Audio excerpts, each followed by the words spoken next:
Então, convido você a estar abrindo a palavra de Deus em Êxodo capítulo 3. Nós vamos ler do versículo 1 até o versículo 4. E apacentava Moisés o rebanho de Jetro, seu sogro, sacerdote em Midian.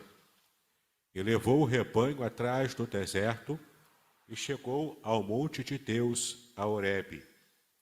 E apareceu-lhe o anjo do Senhor em uma chama de fogo do meio de uma sarça. E olhou, e eis que a sarça ardia no fogo, e a sarça não se consumia. E Moisés disse: Agora me virarei para lá, e verei esta grande visão, porque a sarça não se queima. E vendo o Senhor que se virava para ver, bradou Deus a ele do meio da sarça e disse: Moisés, Moisés. Respondeu ele: Eis-me aqui. Meus queridos, essa é uma passagem muito interessante, que nos brinda com a informação de como Moisés foi chamado por Deus para uma obra muito difícil, para a obra mais difícil da sua vida. E a gente percebe aqui o quanto esse chamado de Moisés também transformou completamente a sua mente, o seu coração, a sua vida como um todo. E o Senhor vai falar conosco nessa manhã acerca desse chamado. De modo que eu quero compartilhar com você o tema, o título da nossa mensagem. O título é Senê, Deus no Espinheiro. Sim, você entendeu direito. Senê, Deus no Espinheiro. Será que Deus pode se revelar a nós dentro do espinheiro, da onde nós estamos inseridos? Será que Deus pode falar conosco no meio de um grande momento de dificuldade, uma angústia tremenda? Sim, esse era o sentimento de Moisés. Esse era o sentimento de toda a nação de Israel. E sim, Deus se revelou a Moisés chamando-o numa visão no meio de um espinheiro. E nós entenderemos hoje o que significa esse tema. A palavra Senê, Deus se revelando no espinheiro. Assim como aconteceu com Moisés, assim como aconteceu com a nação de Israel, nós também enfrentamos momentos de muita angústia. Sejam problemas familiares, sejam problemas de saúde, sejam problemas de relacionamento, no trabalho, em casa, até mesmo na igreja, seja qual for a crise, essas crises, esses problemas, essas angústias vão afetando a nossa saúde, vão afetando o nosso coração, a nossa mente fica em rebuliço, entramos naquele modo de pensamentos rápidos, essa ansiedade que às vezes vai nos dominando. E todo esse sentimento vai tomando conta do nosso dia a dia, do nosso ser, de modo que a gente não consegue mais pensar em outra coisa que não seja a solução desse problema que nos angustia. Inclusive, nós já temos estatísticas de que nesse período de pandemia e pós-pandemia tem acontecido muitos sentimentos de desejos de estar, inclusive, pessoas tirando a sua própria vida, muita angústia, muito desespero para muitas pessoas. Muitas pessoas têm desejado dar cabo de sua vida devido ao pensamento completamente down, completamente para baixo, porque não conseguem ver solução a uma angústia crescente. E se torna uma depressão crônica, essa angústia se torna inclusive síndrome do pânico. E tudo isso, toda essa conjuntura mostra para nós o quanto precisamos de uma ajuda externa, o quanto nós precisamos da bênção de Deus para suportarmos os dias maus. E nesse momento, o povo estava clamando, o povo de Israel estava clamando a Deus, estava suspirando. Por quê? Porque o povo de Israel já estava há 400 anos na situação de cativeiro como escravos trabalhando para o enriquecimento de uma nação pagã, de uma nação idólatra, de uma nação que não conhecia o Deus de Israel. É muito triste, é muito terrível quando você precisa trabalhar, não para você mesmo encontrar um enriquecimento, encontrar uma melhora na sua vida, mas para você trabalhar para cuidar da vida do outro. E do outro que não te ama, do outro que não se importa com você. Para o outro você é apenas uma mercadoria, é apenas um bem material. Se você morrer, é só mais um que morreu. É só menos um escravo de tantos que nós temos aqui. E naquela situação angustiante, desesperadora, Israel clamava já há 400 anos. E por que isso aconteceu? O próprio texto bíblico diz que na época de José do Egito, o povo de Israel entra no Egito em posição de honra. E então, a partir dessa chegada dos israelenses do Egito, torna-se inclusive uma dinastia chamada dinastia dos Ixos. Ixos era o povo judeu, era o povo semita que estava ali no coração do Império Egípcio. E durante vários anos o povo Ixo fez parte do Império. Mas de repente um novo faraó se levanta, que não conhecia José, que não se lembrava desse tipo de favor que o faraó anterior a ele tinha com os Ixos. E então esse faraó começa a colocar uma pesada carga, escravizando o povo, fazendo então que a vida daquela gente, o povo de Deus, fosse completamente esmagada. Durante 400 anos, essa era a realidade dura, terrível da nação. O povo já estava cansado, o povo já estava sofrendo, o povo já estava completamente esgotado nas suas emoções, no seu corpo físico, na sua visão deles próprios como nação, os escolhidos de Deus. Por certo, o pensamento brotava na mente daquele povo. Será que Deus realmente está conosco? Será que Deus se esqueceu da gente?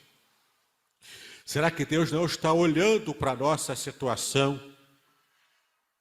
E é interessante a gente perceber nesse texto aqui o quanto esse verbo ver, essa ideia de alguém que vê, está sendo enfatizada no texto hebraico. Aqui, Deus se aproxima de Moisés através de uma visão.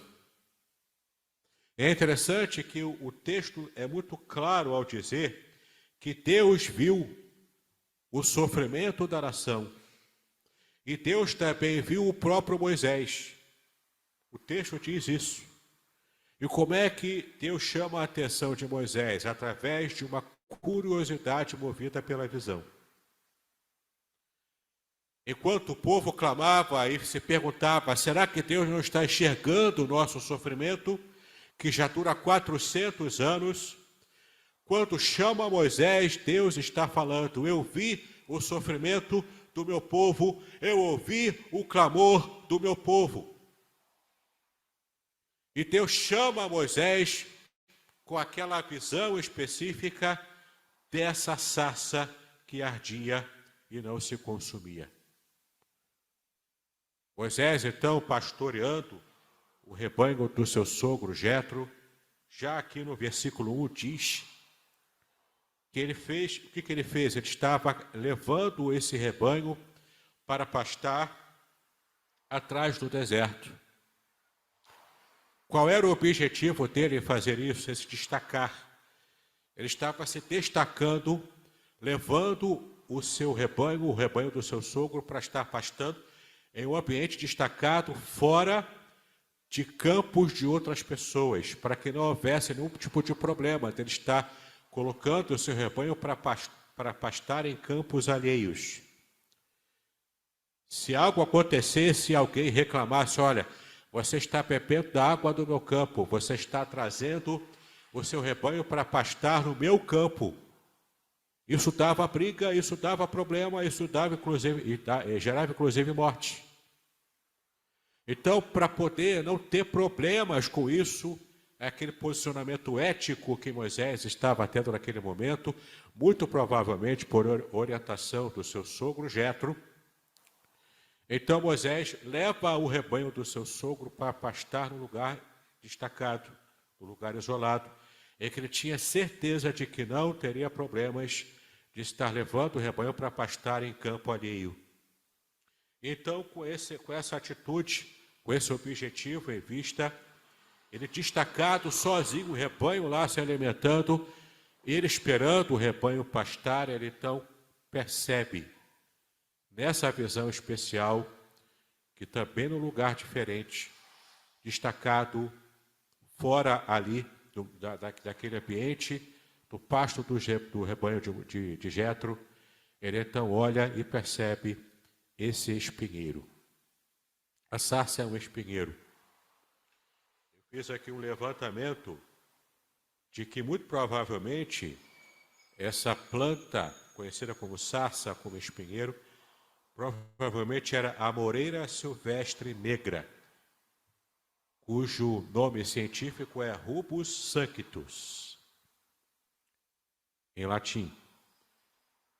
Essa árvore, ela é interessante porque ela é uma moreira, portanto produzia a amora. Era uma amora que começa vermelha e depois, com o tempo, ela vai empretecendo, ela vai ficando negra. E aqui temos algumas questões muito interessantes, porque a palavra que aparece no original em hebraico para esse arbusto, para esse espinheiro, é justamente senê. A palavra senê em hebraico significa literalmente espinho.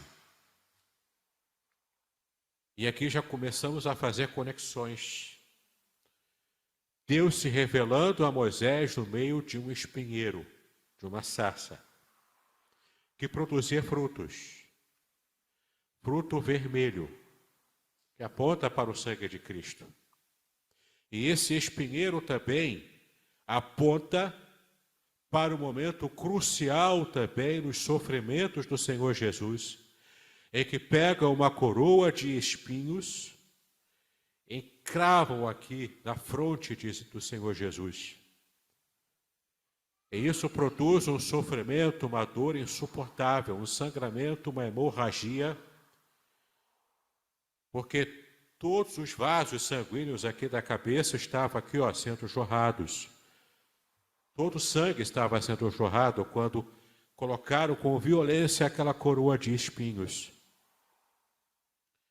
Então percebemos aqui Deus se revelando a Moisés através desse espinheiro que produzia fruto, mas algo sobrenatural estava acontecendo, porque nesse espinheiro especial que Deus escolheu para estar se revelando a Moisés, ele estava então mostrando para Moisés o quanto ele estava atento ao sofrimento do povo, porque o sofrimento é atrelado a essa ideia do espinho. O espinho provoca o sofrimento. E é muito significativo Deus falar com Moisés, através dessa visão inicial que ele coloca para que Moisés esteja percebendo a presença dele, e depois então Deus fala com ele no meio do sofrimento do seu povo. Era uma visão bastante clara para Moisés o que estava acontecendo. E muito provavelmente a palavra senê, em hebraico, significa espinho, é a raiz que brotou depois o nome do monte chamado Sinai. E quando você percebe, os rabinos perceberam isso, de que quando você olha para essa cordilheira chamada Sinai, lá na Arábia, próximo ao Egito, quando se olha para essa cordilheira desse monte chamado Sinai, você percebe ali que ele tem sim um aspecto que lembra a sarça, que lembra o espinheiro. E Então, olha interessante, como é interessante a conexão que Deus já estava fazendo quando chama Moisés. Ele já estava apontando para o futuro quase que imediato, mostrando onde o povo adoraria ao próprio Deus. O texto diz isso. E além disso, ele estava apontando para o modo como Deus estava olhando o sofrimento do seu povo. E temos ainda outro detalhe importantíssimo também. O quanto isso estava acalentando o coração de Moisés, porque a sarça que representa o sofrimento de Israel estava pegando fogo, que simbolizava também a presença do próprio Deus. A Bíblia diz que Deus é Esh. Esh em hebraico significa fogo, fogo consumidor. Então você percebe Deus se revelando no meio do sofrimento, mas não consumindo o povo de Israel. O povo de Israel estava em sofrimento, mas era uma mensagem subliminar que Deus estava dando a Moisés, dizendo: o meu povo não estará sucumbindo, meu povo não estará sendo consumido por esse sofrimento, por essa luta. Eu vou preservar o meu povo. E não apenas o meu povo, mesmo você, Moisés, que é relutante, você também não será consumido, você não sofrerá dano com todo esse trabalho que faremos de libertação do meu povo. Moisés era relutante, inclusive, pesquisando ali as fontes da tradição judaica, eu percebi que eles entendiam de que Deus levou 7 dias argumentando, falando com Moisés, e Moisés se recusando durante esses 7 dias. E Deus foi trabalhando com o coração dele, foi se revelando paulatinamente a ele. Deus começa com essa visão de curiosidade, ele tem a sua curiosidade tão despertada, ele chega perto, começa a querer entender o que estava acontecendo. Então, o texto bíblico diz que Deus começa a falar com ele através do anjo, o anjo do Senhor. E depois Deus fala diretamente com Moisés. Era a primeira experiência de Moisés como alguém que está falando diretamente com Deus. Então, Deus vai paulatinamente, vai passo a passo, conversando, convencendo Moisés ao chamado de libertação do povo de Israel. E olha que bacana também, uma fonte judaica muito comum também, o Talmud, fala sobre essa questão do espinheiro. O Santíssimo, bendito seja, escolheu uma simples sarça para fazer brilhar a Shekinah, a luz divina, em lugar de outras árvores lindas e majestosas, para dar aos homens o exemplo da humildade. Desde todos os tempos da história, Deus trabalhando de modo simples. E com essas mensagens simples, diretas, Deus foi tratando com o seu povo ao longo da história. Inclusive, no nascimento do Senhor Jesus Cristo, ele não nasceu em berço de ouro. Não nasceu no palácio do primeiro século. Caso Deus quisesse fazer isso, ele faria Jesus nascer no palácio romano. Mas ele buscou um ambiente pobre, simples, da Galileia. Jesus nasceu lá em Belém e foi colocado numa manjedoura, o lugar onde os animais se alimentavam. Deus buscando respostas simples, em ambientes simples, para abençoar e mudar a história do seu povo. Mas olha que interessante, aqui no versículo 4, como nós lemos, onde Deus bradou a ele no meio dessa sarça, desse espinheiro.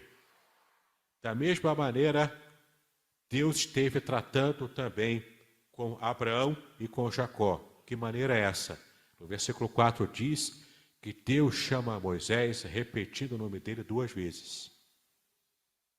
Na Bíblia, quando Deus repete o nome da pessoa com quem ele está falando 2 vezes, isso quer dizer que Deus está mostrando o seu carinho, o seu amor por essa pessoa. É um chamado suave.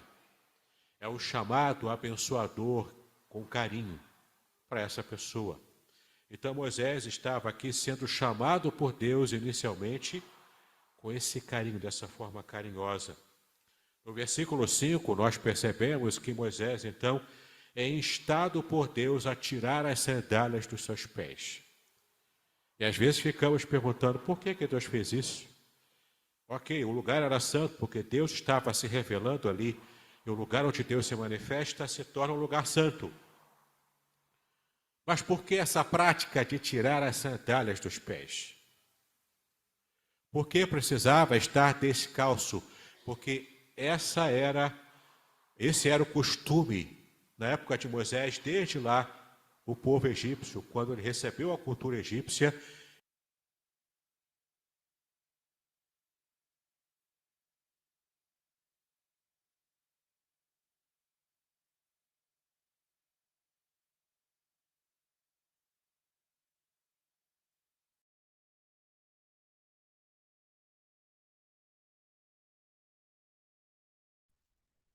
Muito bem, pessoal. Shalom. Shalom. Podem falar, está me ouvindo aí?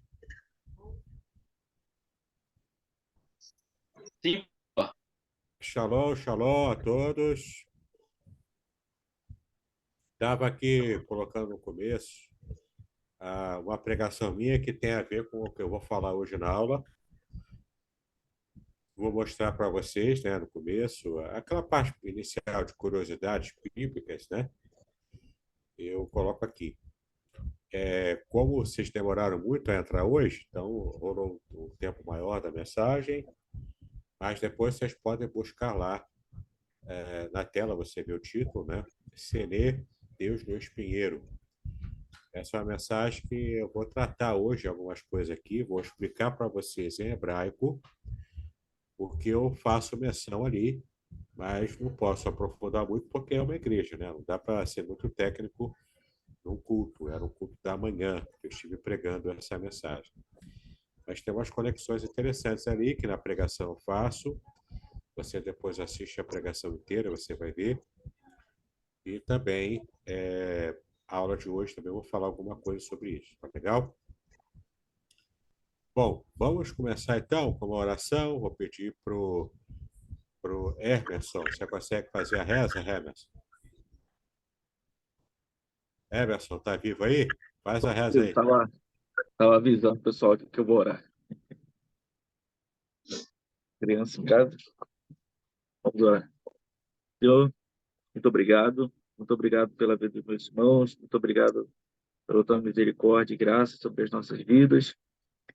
Senhor, venha abençoar essa aula, abrir as nossas mentes, abrir o nosso coração para que a gente possa entender e a tua palavra, Pai, pode ser viva e sendo revelada a cada dia, Pai, através do professor Davidson. Ajuda o teu servo, cuida do teu servo, fortalece o teu ministério, tudo aquilo que ele tem colocado diante de ti.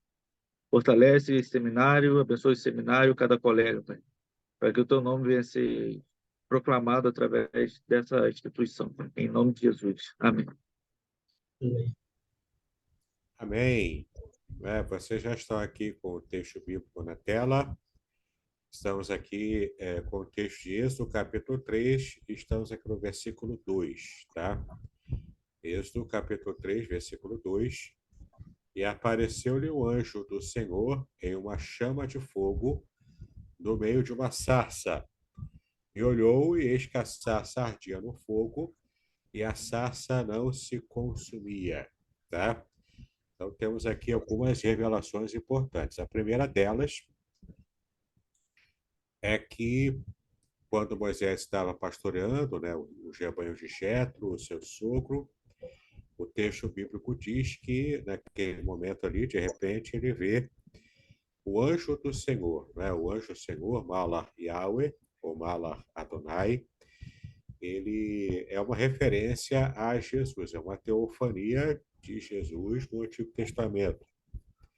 Portanto, é Deus se manifestando através da segunda pessoa da Trindade no Antigo Testamento, tá? Para quem quiser saber, eu tenho um curso inteiro que eu fiz sobre isso.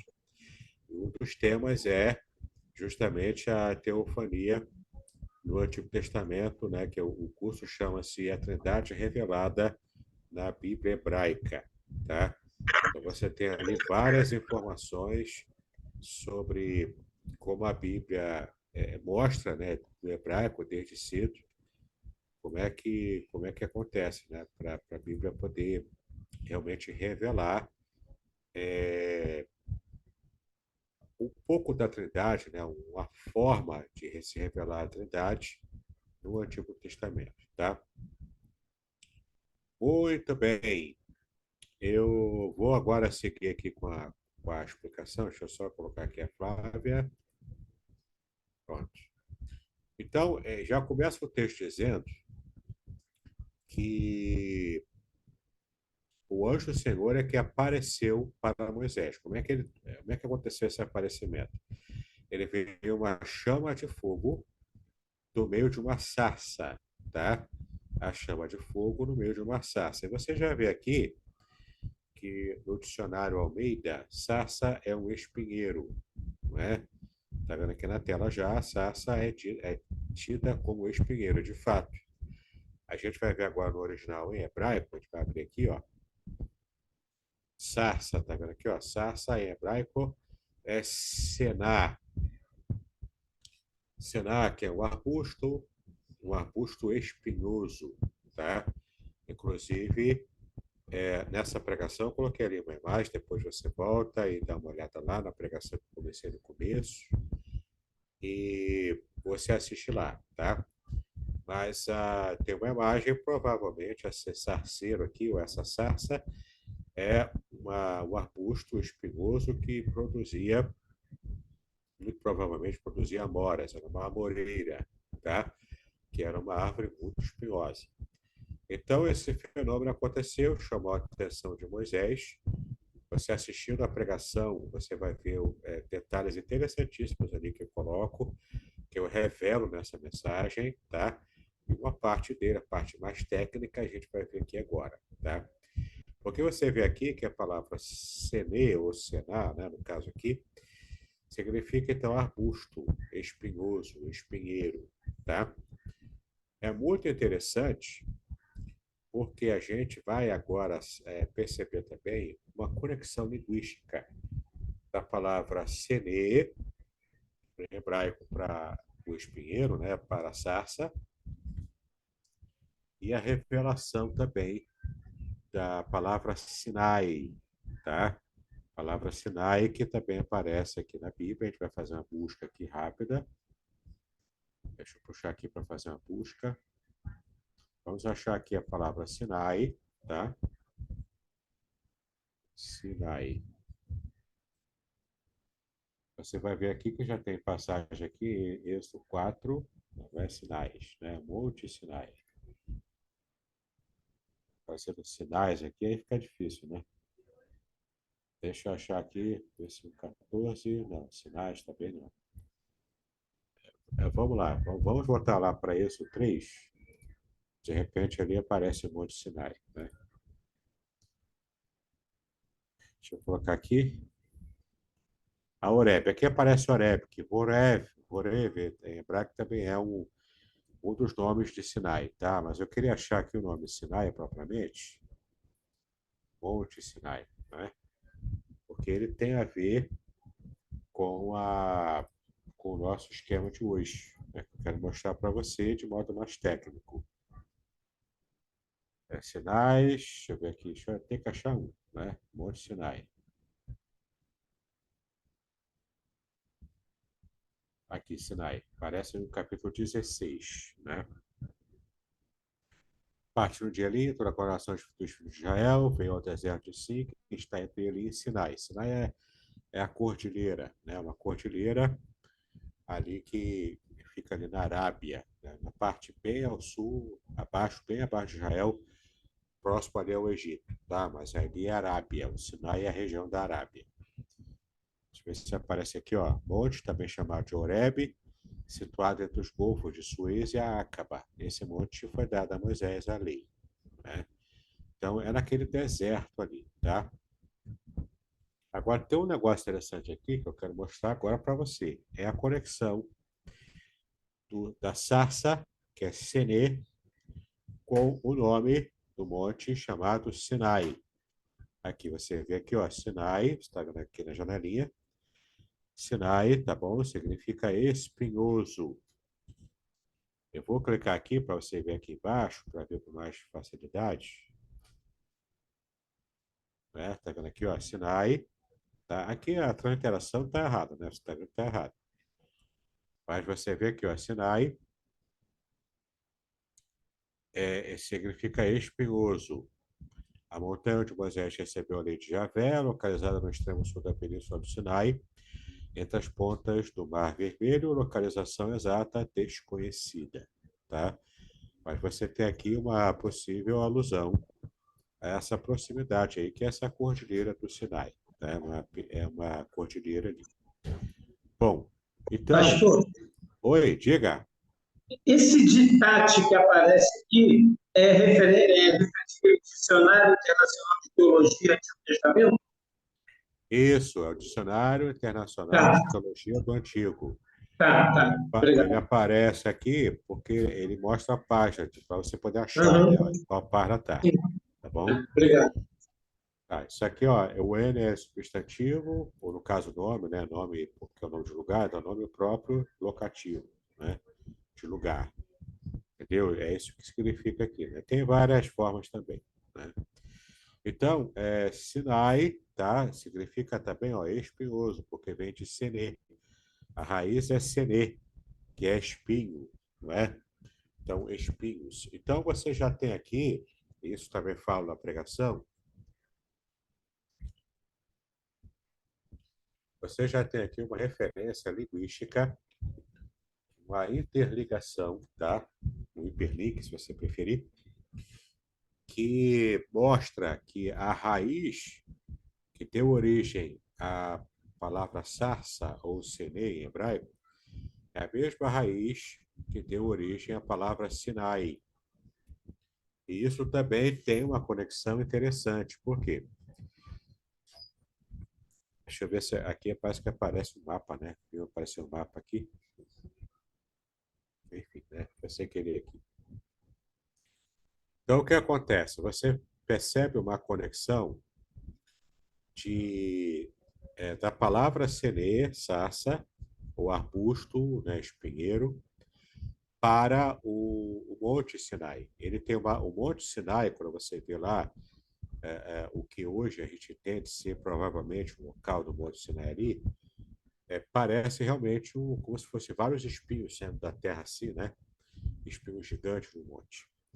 E aqui tem essa conexão linguística também nos faz entender o seguinte: esse sarceiro que queima e não se consome, tem algumas explicações que eu coloco na pregação, que você vai ver depois, mas também ali tem uma referência ao que Moisés viu lá na frente, depois do povo já liberto, o Monte Sinai, o Horebe, pegando fogo, fumaça subindo, a presença de Deus ali, quando Moisés recebe a lei, né, os 10 mandamentos.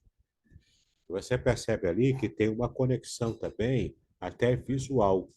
É como se o sarceiro fosse uma visão em miniatura, mostrando profeticamente para Moisés o que ele viria depois, preparando Moisés para depois ele ver em escala aumentada, porque o que ele viu lá em miniatura no sarceiro, ele viu depois quando recebeu a lei de Deus, com o monte inteiro fumegando, o monte que parecia um sarceiro fumegando, e fogo descendo, e saraiva, e raios e trovões, e Moisés vendo tudo ali, o povo cheio de medo, é como se Deus já estivesse preparando Moisés para ele ter uma prévia do que aconteceria depois lá no Monte Sinai, tá?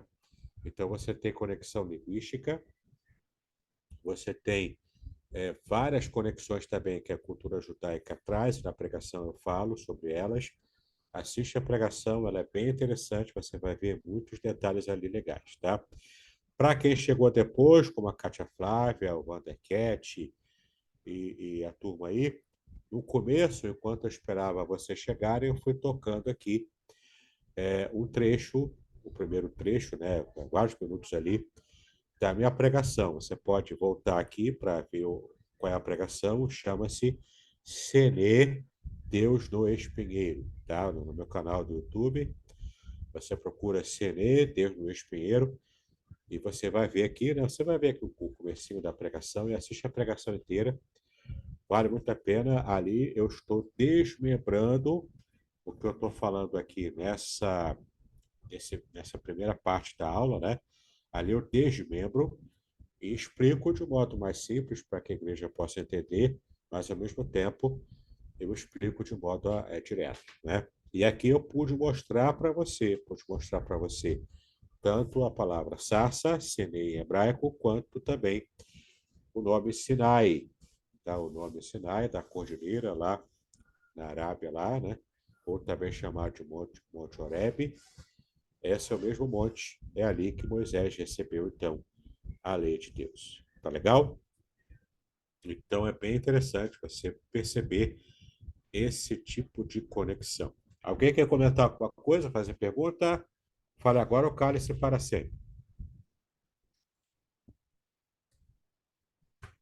Quem quer falar, fazer pergunta? Não? Então tá. Quem cala consente, vamos seguir então com com o nosso esquema. Deixa eu tirar aqui esse tipo de tela, né? Deixa eu abrir agora aqui. Vamos olhar aqui novamente. Eu já coloquei no grupo, mas vamos olhar novamente aqui. Nós vamos dar uma olhadinha no gabarito do exercício da aula passada. Vou colocar aqui na tela o gabarito do exercício. Deixa eu achar aqui. Pronto, achei. Tá aqui, né? Coloquei já no grupo. Você pode pegar lá, mas se você que está com dificuldade ainda, ó, o exercício que fizemos sobre demonstrativos, pronomes demonstrativos, né? Vocês, por certo, fizeram. Vocês precisam me enviar, né, para poder verificar lá se você fez. Só o Vandercat que mandou hoje. Mas está aqui a resposta, né? Já está aqui a primeira parte do exercício letra A, que é para traduzir. Você já pode ver aqui, né, o texto traduzido, tá? Para você ter como gabarito aí. Pode printar a tela se quiser, mas eu já mandei lá, né, no grupo. Aqui, ó, verter para o hebraico é a letra B. Também já está aqui, né? É a última letra aqui, né, a letra B. Então, tem várias frases pequenas, né, frases simples. Você precisa passar para o hebraico, né? Então já colocamos aqui, né? Já usando aqui os pronomes demonstrativos. Tá legal? Então você já aqui, essa essa frase aqui de cima é a última aqui na verdade, né?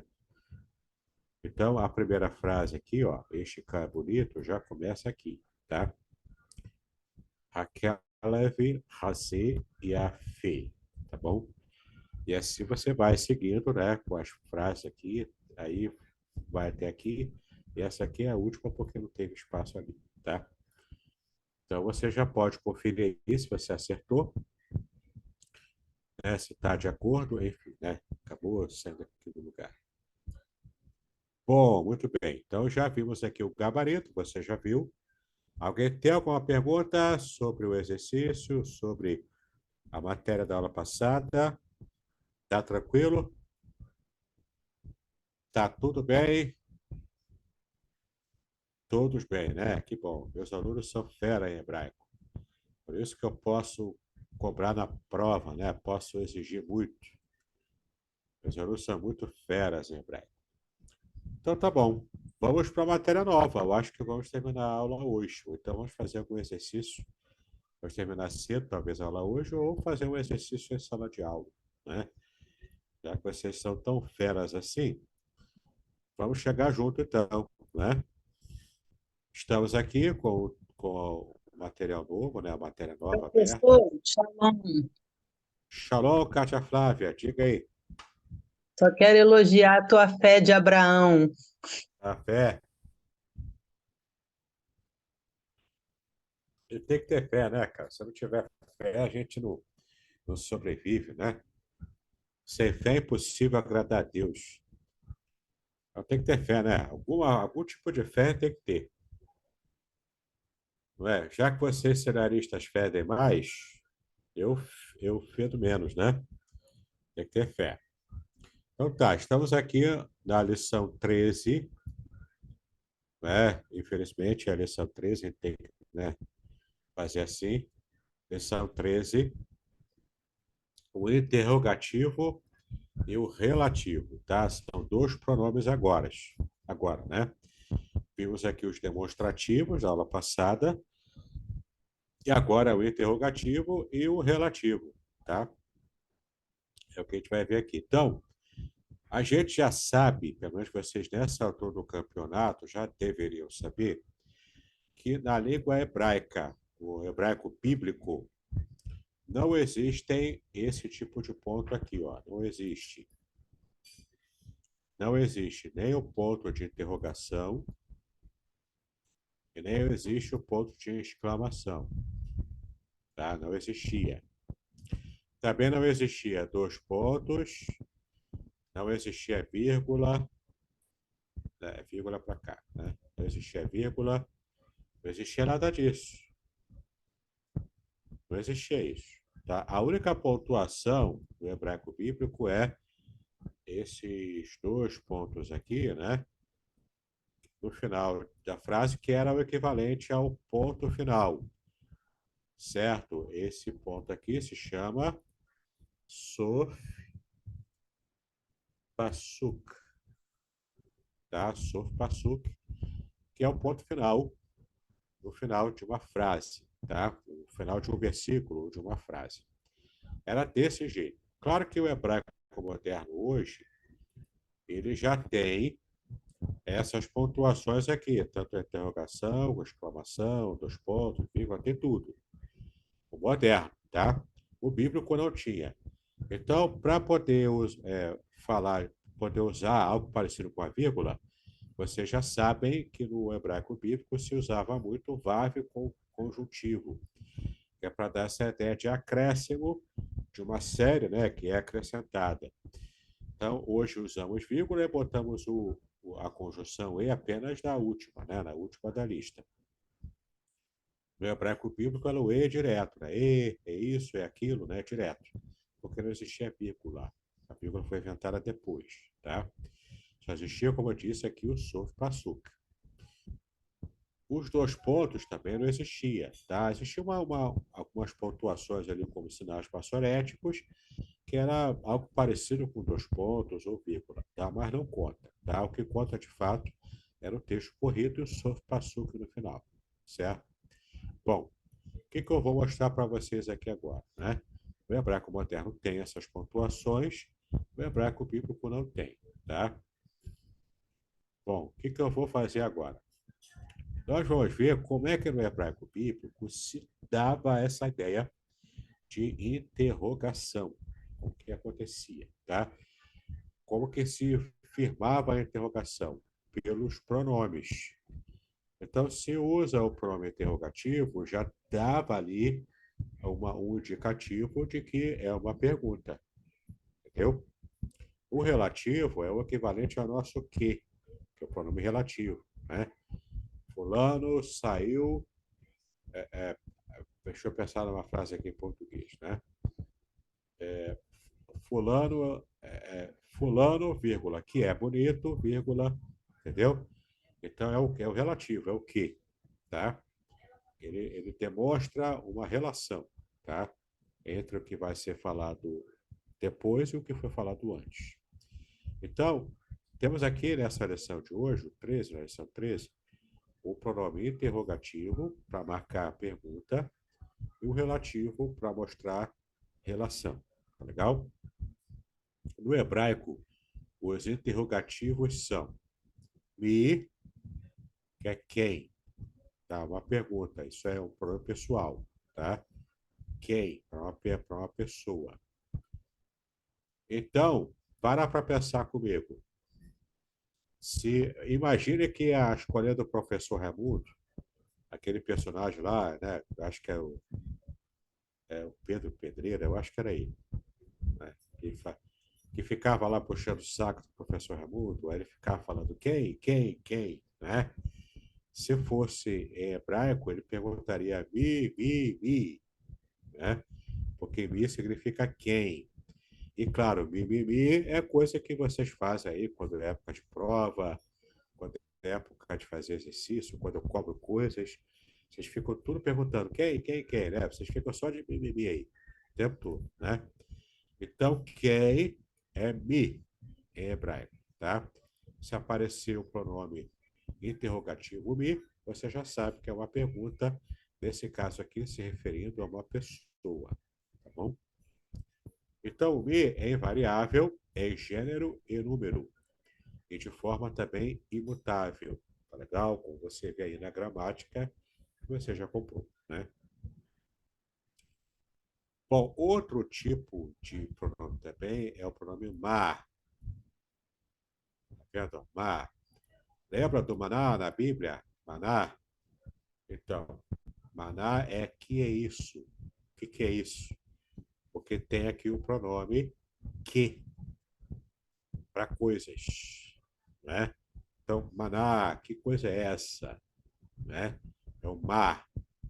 Ma é o pronome que é usado para perguntar sobre coisas, né? Sobre seres, seres não, mas sobre coisas, sobre objetos, né? Invariável também gênero e número, mas de vogal mutável, ou seja, esse ma aqui pode mudar, pode ser me, né? O mi é variável em gênero e número e também de forma imutável, ou seja, nunca vai mudar o mi. A vogal é sempre mi, tá? Aqui no ma, que é que, ela pode mudar só a vogal, mas não muda para masculino ou feminino e não muda para singular ou plural. É invariável para isso. Só é variável a vogal, dependendo das letras, né, que aparecerem na palavra a qual esse pronome aqui vai fazer referência, tá? Então, ma é usado, é que, né, é usado para coisas, é invariável gênero e número, mas de vogal mutável conforme a consoante que o segue, tá? Então, é bem tranquilo aqui, ó. Você já vai ver aqui as informações, ó. Ma, tá vendo que é o men com o patá e o re, no final, né? Antes de consoantes comuns. Então, é a forma normal dele, né? O ma com o patá mesmo. Que é maze, tá vendo, ó? Maze. Ma é o que e z, este, né? Então, o que é este? Que coisa é esta? Né? É o maze, tá? Vocês estudaram na lição anterior, na aula anterior. Vocês já viram, já fizeram o exercício sobre Z. Né? Então, mas Z é o que é isto. O que é este, na verdade. Né? Aqui o ma sem o re, tá vendo? O ma sem o re, é o mesmo com o patá só. Antes das culturais, re e ret, tá? É fácil lembrar também, já que já tem a cultural, né? Formando a palavra em que o ma vai se unir, então você tira a cultural dele, você tira o re dele, né? Que é para não ficar dobrado o re. Então, o ma sem o re é só mesmo com o patá também. Antes das culturais re e ret, considerando-se o daguesh implícito. Tá? Então, o daguesh que deveria ter, não tem, ele desaparece. Exemplo, mahu, né? Que é isto, né? Ru é isto, tá? Então, mahu. Você percebe que tanto nesse exemplo aqui, maze, quanto mahu, aqui está com o makef. Lembra que makef é o traço de união de duas palavras, ele une palavras, tá? Então, o makef tanto é usado no pronome interrogativo junto com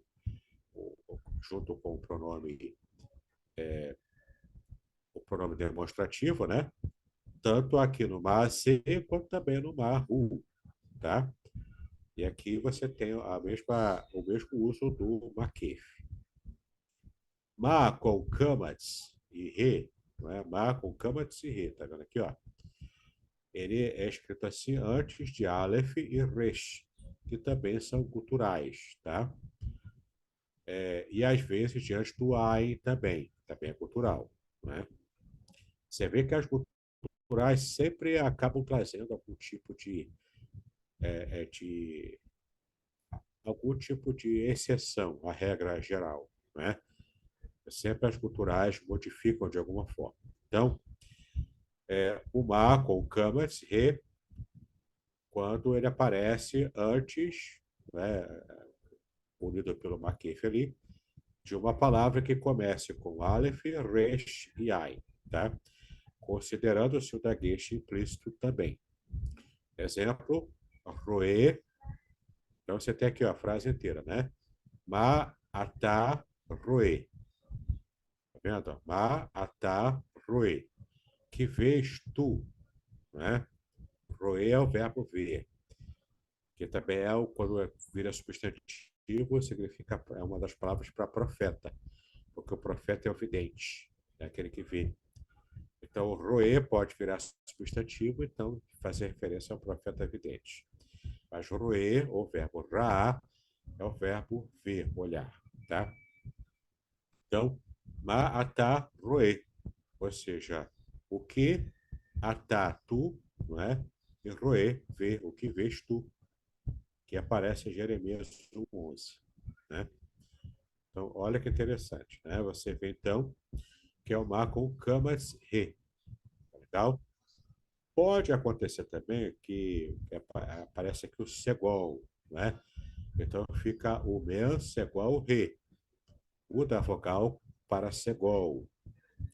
Aí fica me, né? Ou como vocês cenaristas gostam, fica me, né? Que é me, como sum, né? O cenarista adora me. Então, ó, me ou me, tá bom? Antes de culturais com camas. Então, as culturais normais, Aleph, Ai, Re, Ret, Resh, tá bom? São as culturais. Então, antes dessas culturais, que tenha o camas embaixo, né? A vogal camas.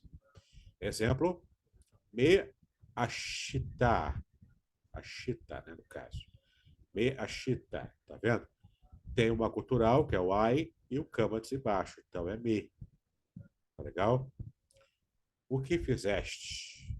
Né? Me é a pergunta aqui, e aceita, a cita, né? É fizeste.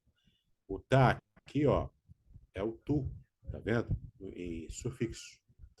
Então, o que tu fizeste, tá? Fica legal, né? Duas palavras só, mas é uma frase inteira, né? O que tu fizeste, tá? Em certas circunstâncias, as formas ma, me se encontram também antes de palavras começadas por consoantes comuns, não culturais. Então, no caso aqui, ó, mekol, né? Mekol, em 1 Samuel 4:6, ou ainda em 2 Reis 1:7, né? E me mishpat, tá? Mishpat, me mishpat. Então, olha que interessante, né? Aqui são questões de pergunta que você coloca aqui em várias situações e essas são as regras, tá? Já vou te dar a palavra já, Marcos, só um segundinho. Também ocorrem as formas pamar e pemar, em que, né? Lembrando que P é a preposição inseparável, que nós já estudamos, que traz essa ideia de em ou com, né? Também. Então, você tem aqui uma preposição inseparável, jungida ou juntada ao pronome interrogativo mar, tá? Que pode ser pamar ou pemar, tanto faz, tá? Também acontece na Bíblia lá. Então, é em que. Ou ainda, ó, al me. Al é sobre, por cima, tá? E me é quem.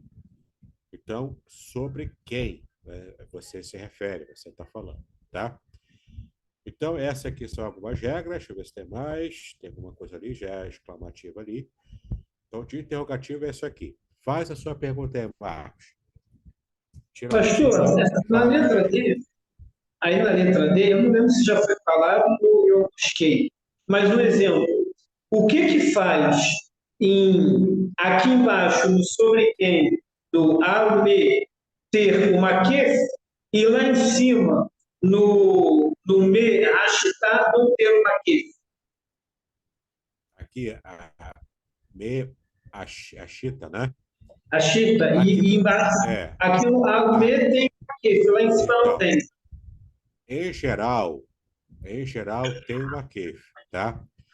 Mas o aquefe pode ser apenas uma questão estilística, não é uma regra, não é obrigatório, mas é uma questão estilística, tá? Ou também pode ter sido um erro, talvez o reverendo Rafael, né, o autor da gramática, quis botar uma aquefe, mas na revisão lá ele acabou não colocando e esquecendo, deixou passar. Pode ser também, tá? Ah, Enfim, tendo uma queixa ou não, está implícito aqui que são palavras que estão juntas aqui, tá? E, em todo caso, o me vai continuar sendo um pronome interrogativo. No caso aqui, né? É interrogativo como aqui ou não, tá? tá. Beleza. Pode abaixar a mãozinha aí, você já acabou, né? Para não criar confusão aqui. Beleza. Então tá bom. Seguindo então com a nossa vida aqui, ó. Esses são os interrogativos, tá? Em geral, como eu disse, né? Como aqui. Tá legal? Então, vocês viram, né? Mar, mar também, o me, né? Mas a forma mais assim comum são essas duas aqui. Mi para quem, para a pessoa, e ma, com patá e re, para o que, como objetos. Tá legal? Esses são os interrogativos. Na próxima página, você tem a conjunção exclamativa, já não é pronome, é uma conjunção, que é a mesma ma, tá vendo? Ma também. Como é que eu vou saber se é um pronome interrogativo ou uma conjunção exclamativa? Quando aparecer o ma, é o contexto que vai dizer, tá? É sempre o contexto. Se o contexto permite uma pergunta, é interrogativo. Se o contexto não permite, é alguma exclamação. Lembrando que a exclamação é, é, pode ser você dizer com veemência uma frase afirmativa, ou até pode ser dando aquela conexão, né, de ó, né, de algo assim. Fala aí, Marcos. Desculpa, professor, mas surgiu uma dúvida. É porque conforme vai falando, eu vou fazendo muita associação com o inglês, com as regras também de inglês. E aqui é uma coisa parecida. Um exemplo, há um pronome para pessoa e um pronome para objeto, né? Sim. No inglês tem para pessoa e o para objeto também é usado para animal. Aqui também é isso? Ou é só objeto? É para objetos e animais também.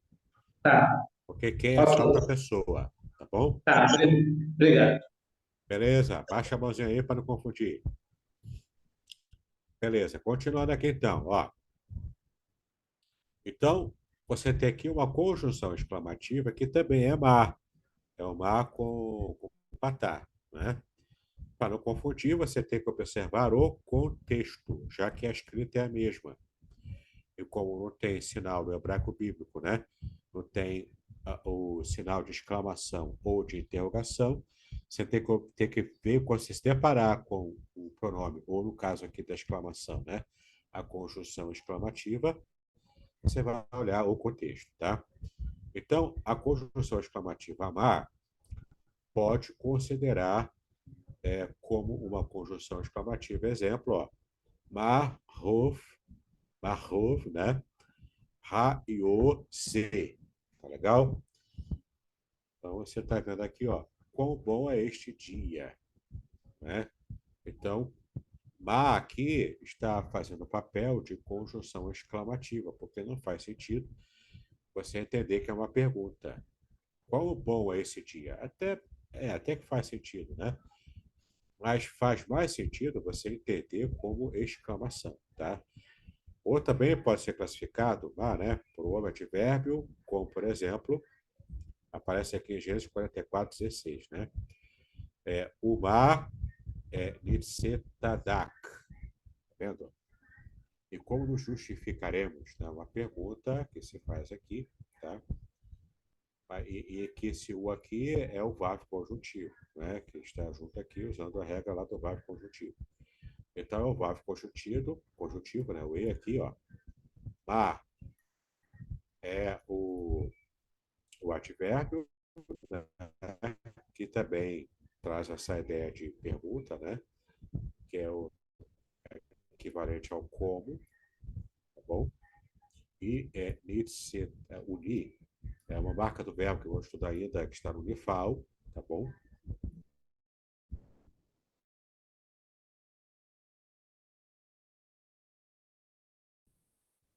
Dois, Travou, que o Nifal, então. Oi, alguém falou ali? travou a minha ou sua que travou a internet, amigo? Então, Desculpa.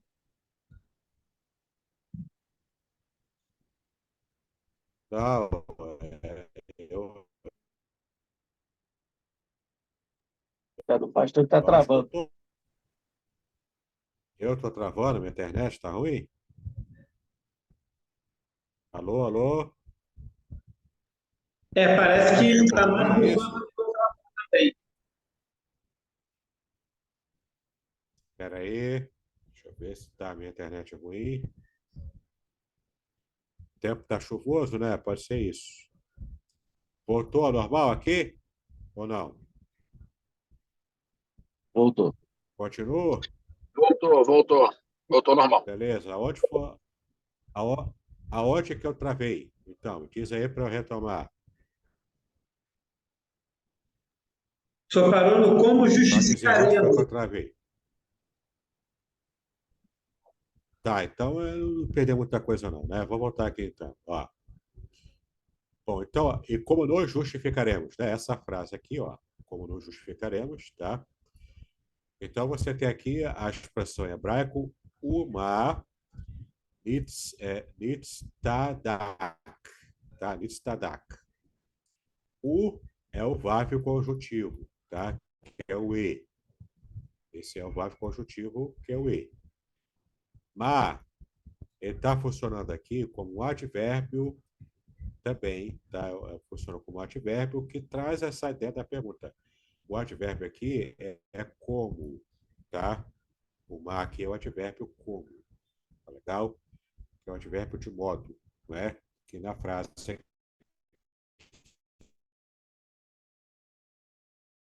e no texto hebraico. Aí tem o maquef, normalmente aqui, ó.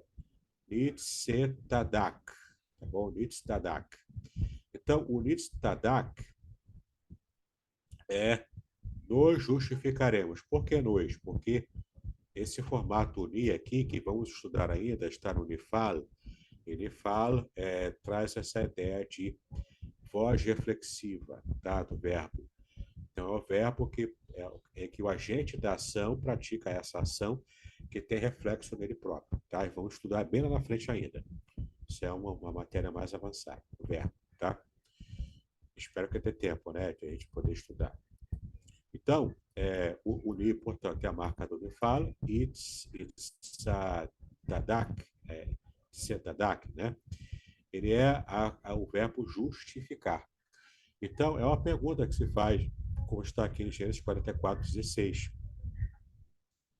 E como nos justificaremos, tá? Então, é bem normal, né? É bem interessante isso aqui também, tá? Então, você vê aqui que o mar, com o patai re, ele é bastante eclético, né? Ele é muito eclético, tá bom?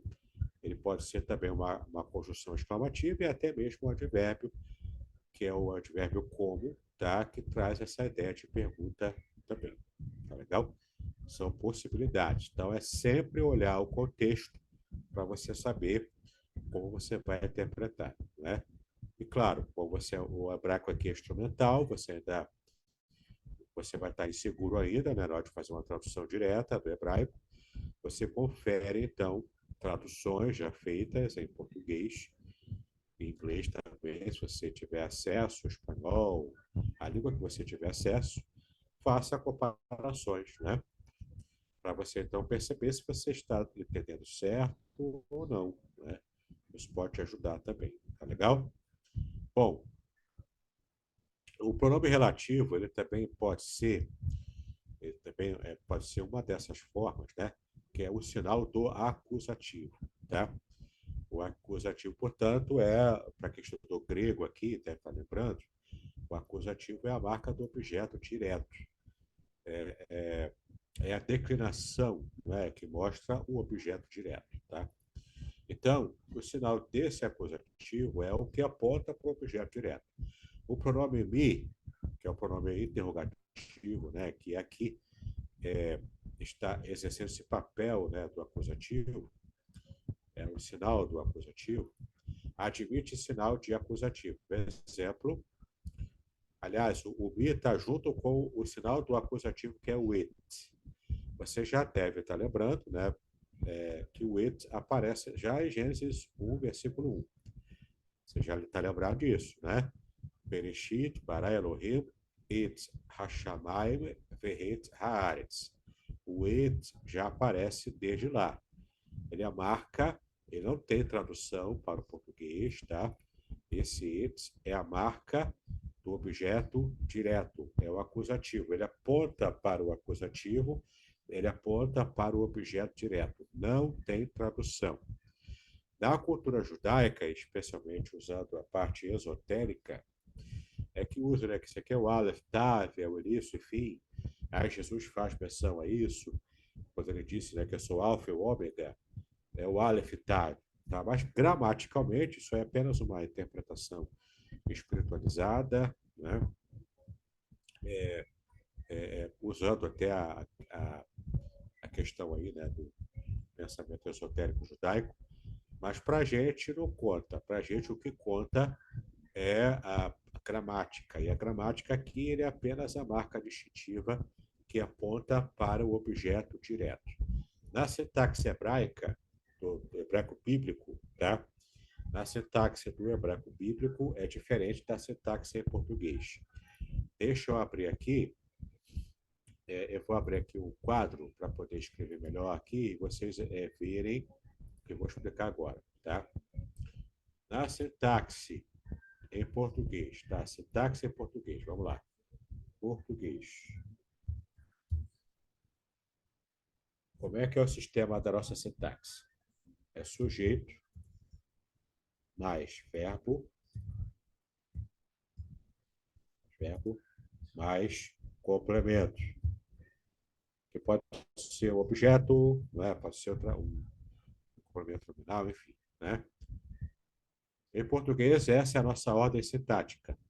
Sujeito, verbo, complemento. Essa também é a mesma ordem sintática do hebraico moderno, tá? Já vou adiantar aqui, então, a informação. Hebraico moderno.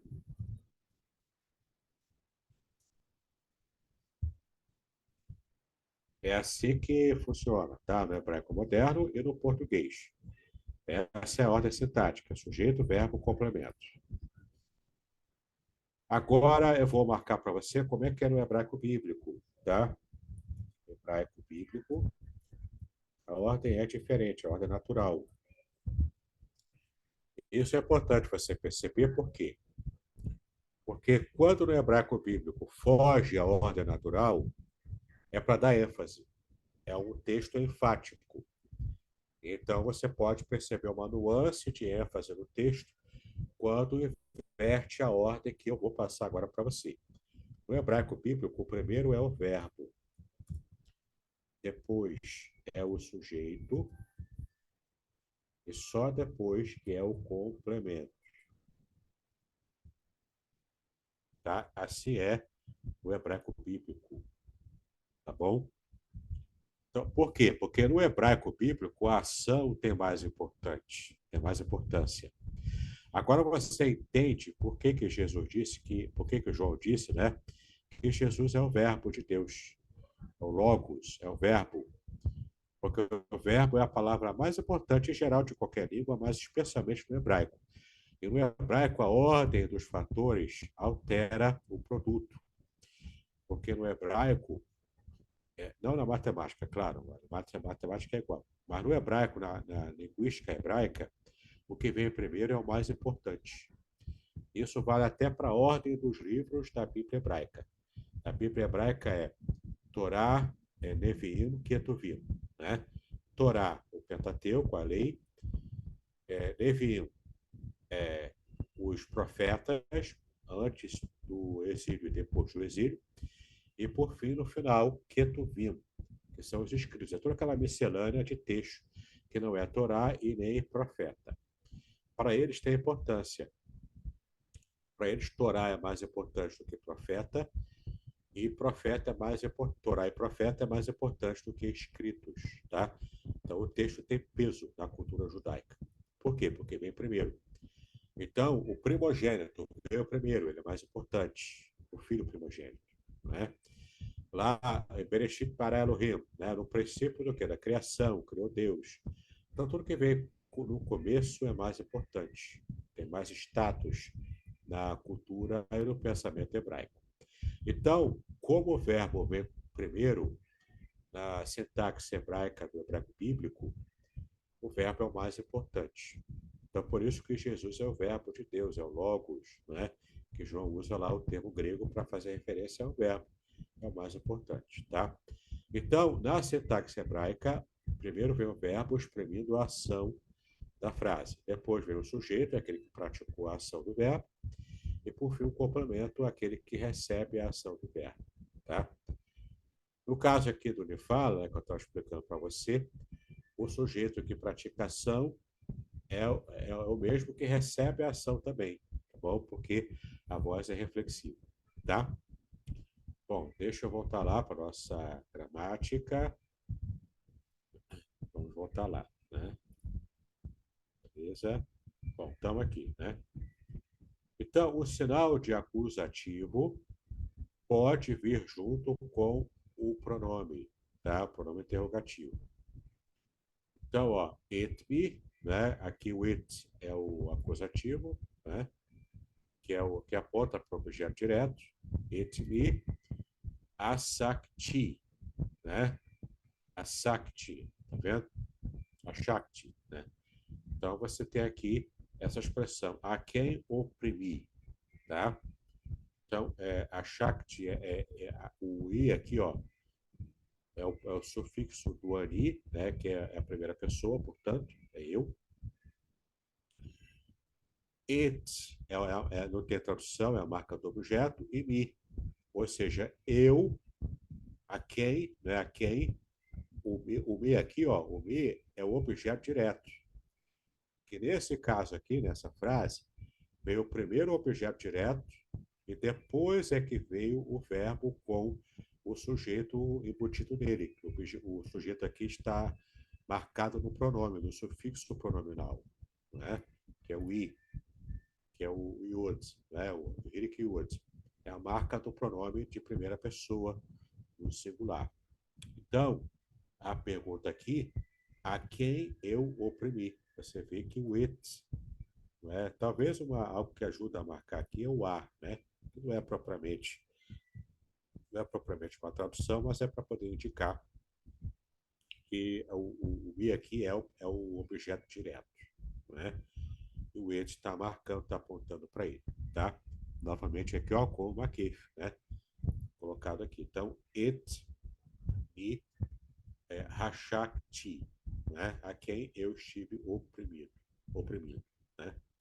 Contudo, ma, né? Que nunca é precedido de it, tá? É uma regra hebraico. Então, o me, embora em geral o me venha primeiro, né? Quando está relacionado ao pronome relativo it, é sempre o it que vem primeiro, para poder fazer uma construção, né? Como essa aqui em português. Tá legal? Bom, 4 aqui, ó. Você já sabe que na língua hebraica, no hebraico bíblico, não existe artigo indefinido, né? Existe só o artigo definido. E quando você quer demonstrar uma indefinição na frase, é só não botar o artigo, que já fica uma frase indefinida em termos de apontamento, né, daquele que está, no caso, o sujeito praticando a ação. Mas existe também um pronome que pode dar também, entender, um reforço para a ideia de indefinição, né? Que no caso aqui é um pronome interrogativo que tem essa ideia de indefinição. Então, ó, esses interrogativos também aparecem como um indefinido, tanto para pessoas como para coisas, né? Respectivamente. É como quem quer, respectivamente como, né? O como aqui não faz parte aqui do exemplo, é só parte da frase. Então, os pronomes são quem quer, que, ou o que quer e que, tá? É o mesmo relativo, o mar, tá? Que é o... Vê que ele é muito eclético, né? O mar é muito eclético. Ele também pode aparecer como indefinido. Como é que eu vou saber? Contexto. Sempre o contexto. Legal? O outro relativo é o asher, tá? O pronome relativo é o asher. Tem outros também, mas esse aqui é o mais usual, é o mais comum. Aparece muito no texto hebraico, inclusive o eu sou o que sou, né? Ou literalmente o serei o que serei. Isso 3, aparece o asher. Eu já expliquei o eu serei o que serei ou não? Hoje tem tempo, né? Dá para aplicar mais curiosidades. Eu já expliquei eu serei o que serei ou não? Eu sou o que sou. Me diz aí. Se eu já expliquei para você. Se não, abra aqui a Bíblia e explico agora. Eu não lembro. Não, não, Lembra, não, não? não. Então, beleza. Vai possibilitar fazer mais uma curiosidade aqui. O Andercat, quer falar? Não, não, só confirmando que você não falou pra gente. Tá. Então, se não vai falar, fecha o microfone para cachorro latir, né? Para criança não chorar, algo assim, né? Bom, então eu vou abrir aqui a Bíblia. Na verdade, ela já está aberta, né? Vou só colocar ela aqui na tela. Cadê a Bíblia? Aqui, está aqui. Essa explicação tem nos meus 2 livros, o Salmo 91 e 23, tá? Tem a mesma explicação lá. É esse o capítulo 3. A gente vai ver aqui, né? É mais fácil achar aqui, ó. Quando Deus fala com Moisés, aí Moisés pergunta, né? Vou perguntar quem me enviou, quem eu tirei, né? Aí eu diz, eu sou o que sou, né? Deixa eu achar aqui o versículo. Acho que é 13. É o 14, né? 14, 3, 14. E disse Deus a Moisés, eu sou o que sou, né? Está até aqui em caixa alta, né? Ou em versal versalete. Na sua Bíblia deve estar em versal versalete, que é tudo em caixa alta assim, tá bom? Se chama em português versal versalete. Aqui tem um detalhe que você não sabia, provavelmente, vai aprender hoje, tá? Eu sou o que sou, não é assim que está no texto hebraico, literalmente, pelo menos, não é assim, tá? O texto hebraico é diferente, porque ele está, aqui é tempo verbal, vocês não estudaram ainda também. O tempo verbal aqui é o que a gente entende como tempo, né? Mas no hebraico é o aspecto verbal, tá? O aspecto verbal aqui é do imperfeito. Porque o verbo hebraico, você já estou adiantando aqui o conteúdo lá na frente, o verbo hebraico, em seu aspecto, não é na voz. A voz ativa, reflexiva, passiva, isso tudo é tronco verbal, é outra coisa. Tem vários troncos verbais que trazem detalhes sobre o verbo. Tá? Eu posso até dar para vocês depois um PDF com um resumo dos troncos verbais. Mas eu me refiro aqui ao aspecto verbal que dá essa ideia de temporalidade, que não é propriamente como está no hebraico bíblico. Tá? No hebraico bíblico, o aspecto verbal ele demonstra se uma ação está completa ou se ela está incompleta. Ou também, em outras gramáticas, diz se está no perfeito ou imperfeito. Tá? Incompleto ou imperfeito é uma ação que começou, mas não terminou. Ela está em curso ainda. Essa explicação eu também dou nos meus livros lá, do Salmo 91 e do 23, tá? Comprar meus livros é como se você estivesse estudando hebraico lá, por osmose, né? Porque eu explico ali de modo simples, para quem não estuda hebraico também conseguir entender, né? Mas para quem já é meu aluno, quem já estuda hebraico, consegue relembrar várias lições de hebraico ali, tudo lendo, apenas lendo os meus livros, né? O Salmo 91 e 23. Como eu disse, estou produzindo agora produzindo agora um comentário mais aberto, não um comentário total, não um comentário exegético total, não dá para fazer isso para o livro de Jó. Ele é muito grande, são 42 capítulos, são enormes os capítulos. É um comentário exegético exaustivo para uma vida inteira, né? Eu não tenho tempo para isso, infelizmente. Mas seria uma experiência bastante enriquecedora se eu conseguisse parar tudo só para fazer isso, né? Mas, enfim, o que eu estou dizendo é, o hebraico aqui, o verbo no hebraico tem o aspecto do imperfeito ou incompleto, que é uma ação começada e ainda em curso, uma ação não terminada, não completada, tá? É o caso da ação que aparece aqui, porque o outro tipo de ação, que não é o caso aqui, é a ação no perfeito ou completo, que é a ação que já terminou. A ação já aconteceu lá no passado e ela já terminou hoje.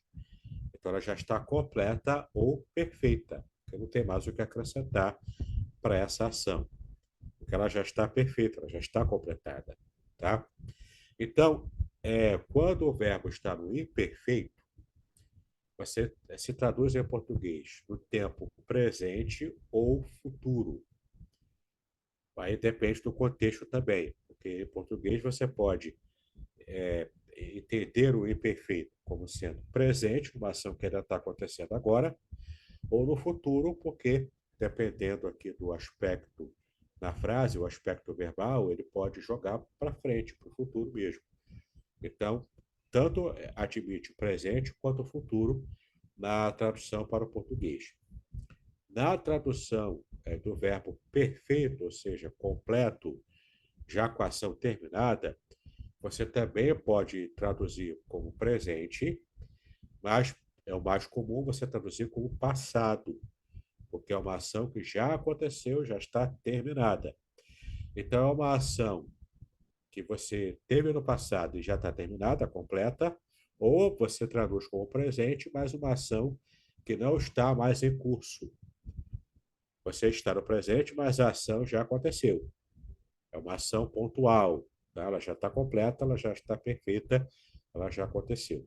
Então, nesse caso aqui, que a gente vai ver aqui agora, o eu sou o que sou, embora seja possível, porque o imperfeito também permite a tradução no presente, mas aqui o eu sou o que sou, a frase do verbo ser, o verbo raiar, o verbo ser em hebraico, ela está no imperfeito. O aspecto temporal do imperfeito. Então, mais literalmente, e que faz muito mais sentido, quando você entende que eu serei o que serei, você entende o que Deus quis dizer para Moisés quando Moisés fala do nome, pergunta do nome, e ele não fala diretamente o nome, embora fale o nome de forma indireta. Eu vou explicar para você por que é indireto. Mas você vai entender aqui por que a melhor tradução seria eu serei o que serei, apontando para o futuro, tá? Você vai entender exatamente agora. Vamos lá. E você vai entender por que eu fiz a conexão também, porque aparece aqui o pronome relativo Asher. Asher aparece aqui. Vamos dar uma olhadinha lá no original hebraico, direto, tá? Em hebraico diz, ó, Vaiomer Elohim, e disse Deus, Elohim Deus, El Moshe, para Moisés, tá? Erie, Asher, Erie. Erie está no imperfeito, tá? É o verbo ser no imperfeito, jogando para o futuro. Erie. É o verbo raiar, tá? No futuro. Erie. Asher é o relativo, erie novamente. Então, serei o que serei. Literalmente está assim, tá? Sem ter o eu aqui. O eu está implícito, né? Que é o pronome. Então, ele disse, Elohim, Deus, para Moisés, serei o que serei. Vaiomer, cor, né? Ou seja, e disse. Aí o texto continua, mas o que me interessa aqui, né? Porque o texto vai continuar aqui, a gente vai poupar tempo aqui não lendo. Mas ó, fixa nessa frase aqui, a RE, Asher, RE. Como eu disse, os dois verbos aqui estão no imperfeito, tá?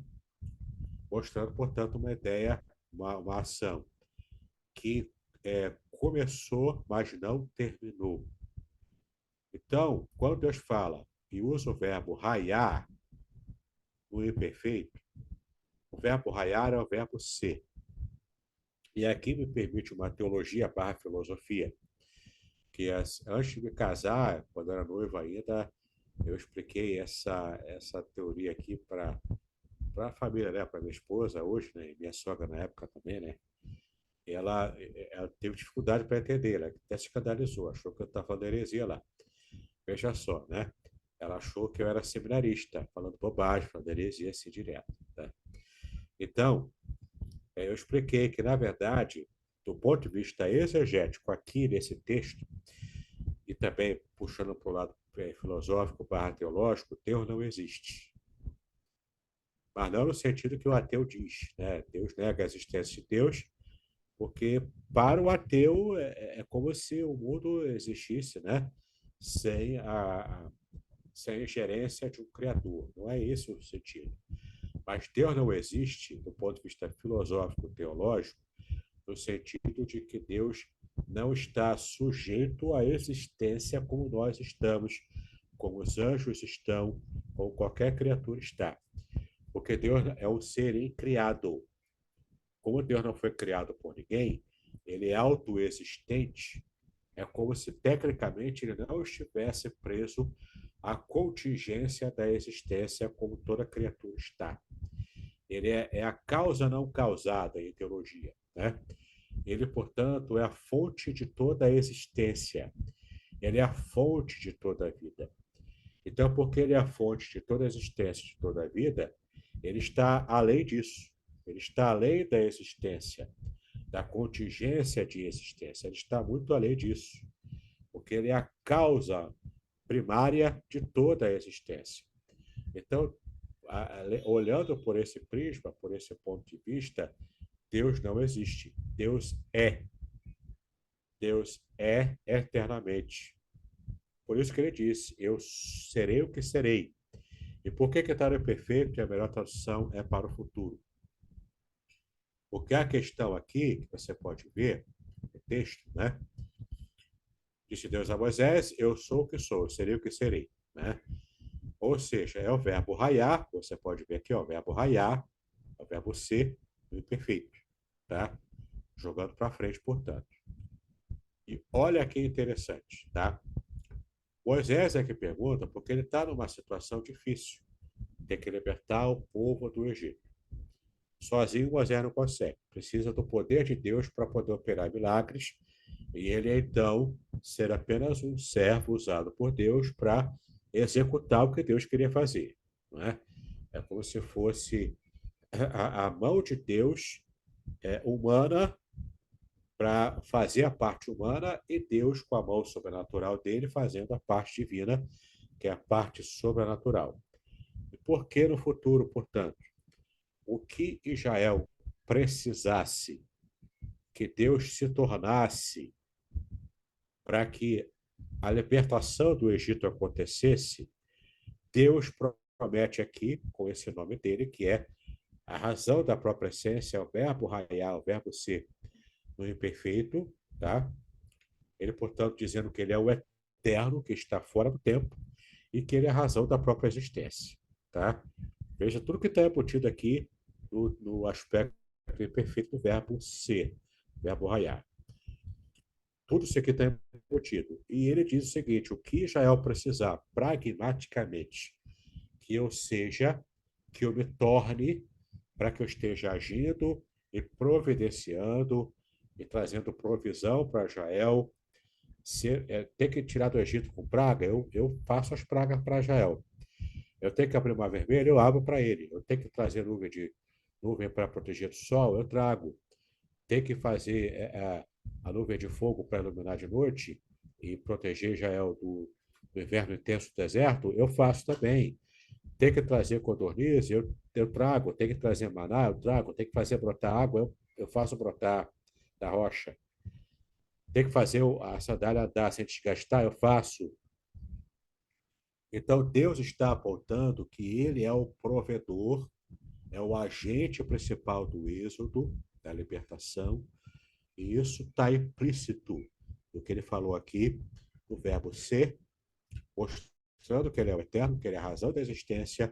Aliás, no hebraico também tem de forma embrionária ali, ou de forma a conta-gotas, no verbo raiar, no imperfeito, está ali marcas no passado, presente e futuro, que é o verbo raiar, porque no presente, o verbo rover no passado e errier no futuro, tá?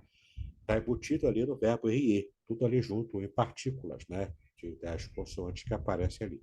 Mas isso também é uma interpretação judaica, rabínica até, né? Mas não deixa de ser interessante. Por isso que um dos nomes que chamamos a Deus é o Eterno, porque o nome Yahvé, Yahweh, Adonai, né? No caso é o tetragrama sagrado, traz essa ideia do eterno, por causa do verbo errier, verbo raiar, conjugado aqui no aspecto imperfeito. Tá? Então, é muito interessante, inclusive, quando Jesus retoma, né? Quando Jesus fala, eu sou o que sou, em grego, né? Ego eimi, entendeu?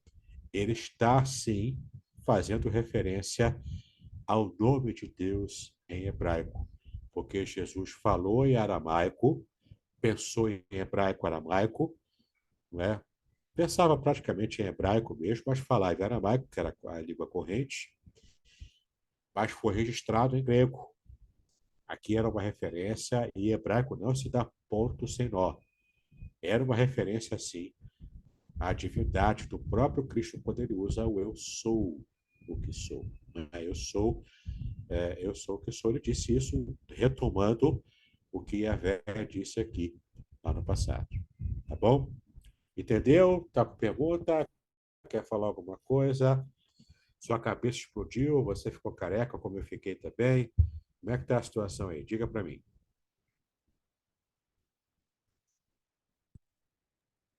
Não, para mim foi tranquilo, não teve. Para mim deu para entender bem. Mas você já sabia disso? Ou não? Descobriu agora?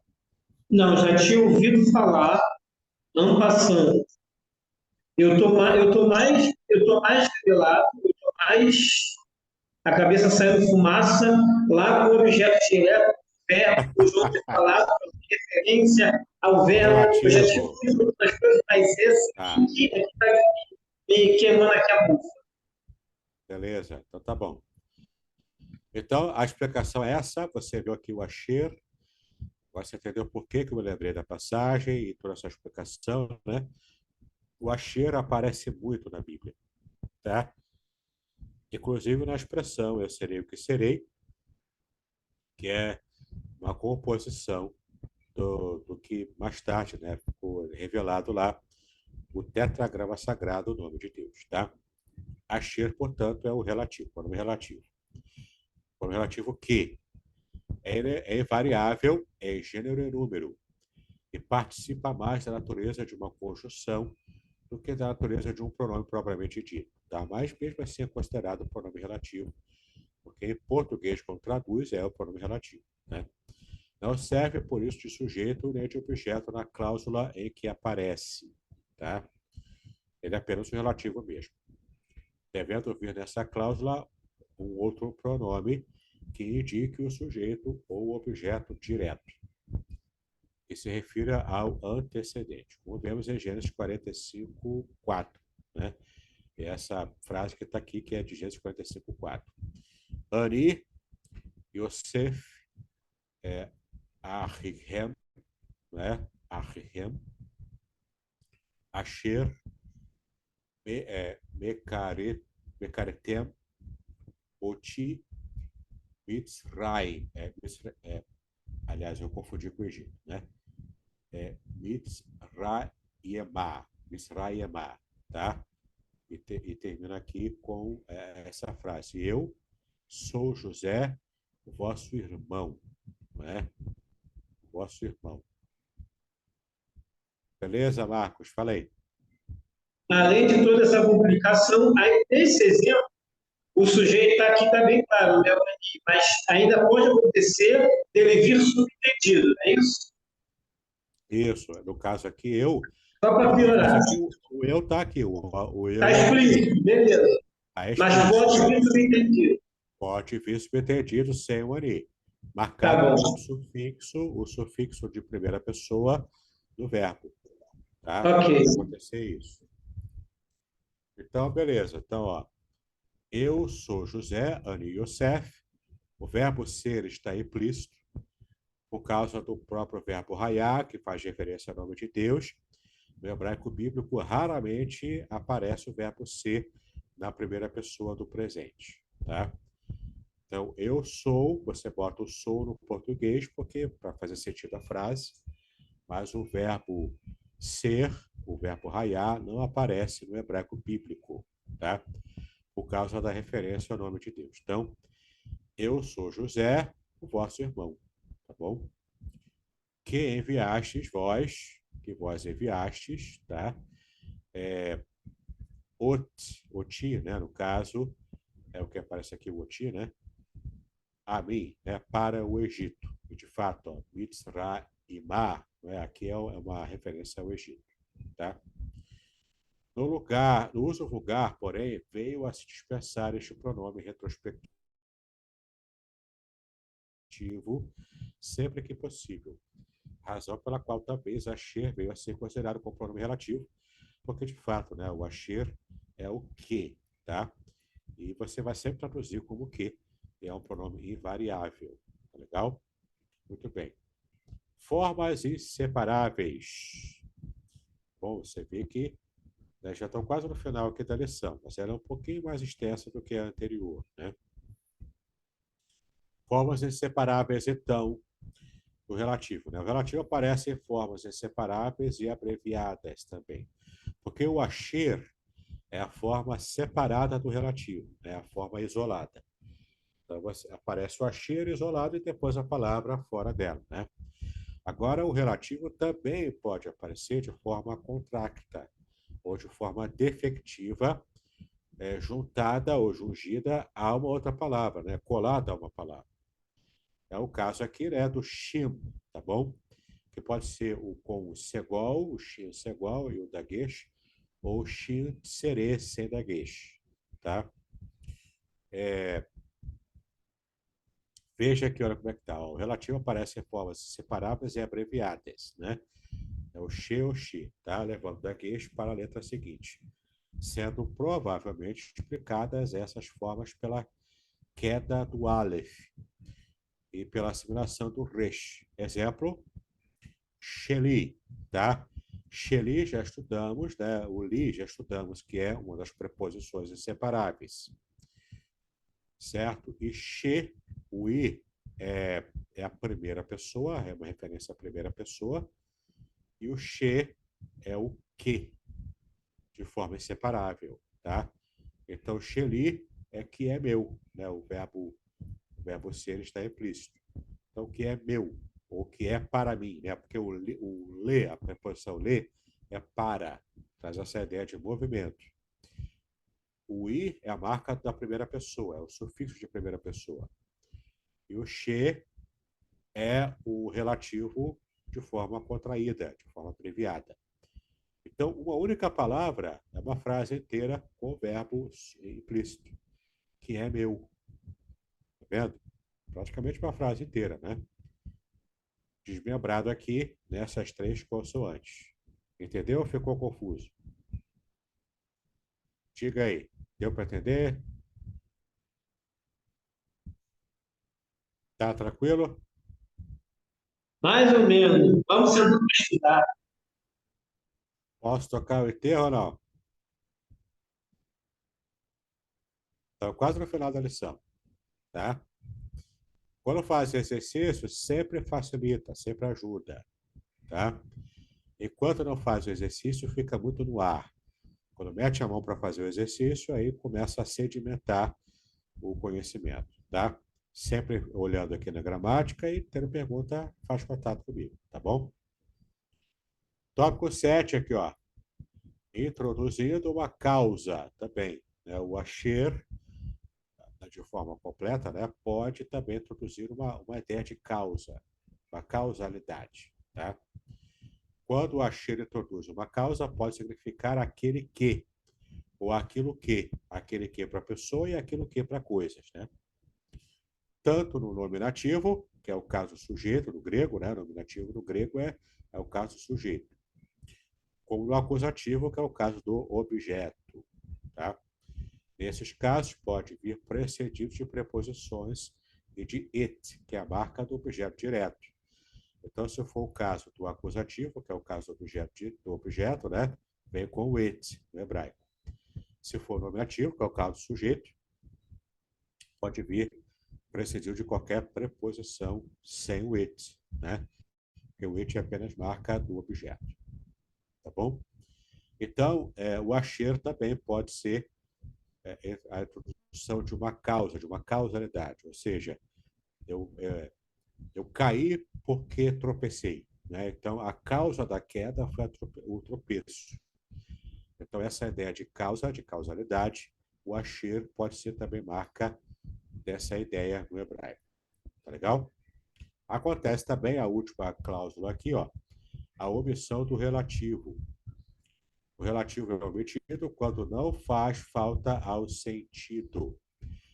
Usa-se também com mera conjunção. Tá? Então, às vezes, a ideia da frase ali já está implícito que essa relação, né, de uma relação, né, do sujeito com o verbo ou sujeito com o objeto, dispensa o relativo. Então, se ele não vier, é porque dispensa, mas a ideia está lá. Tá? Basicamente é isso. Os pronomes interrogativos e o pronome relativo, especialmente o Asher e a forma contraída dele. Tá? Muito bem. Vocabulário para decorar ou para memorizar. Vou botar bem grande aqui para vocês enxergarem bem. Né?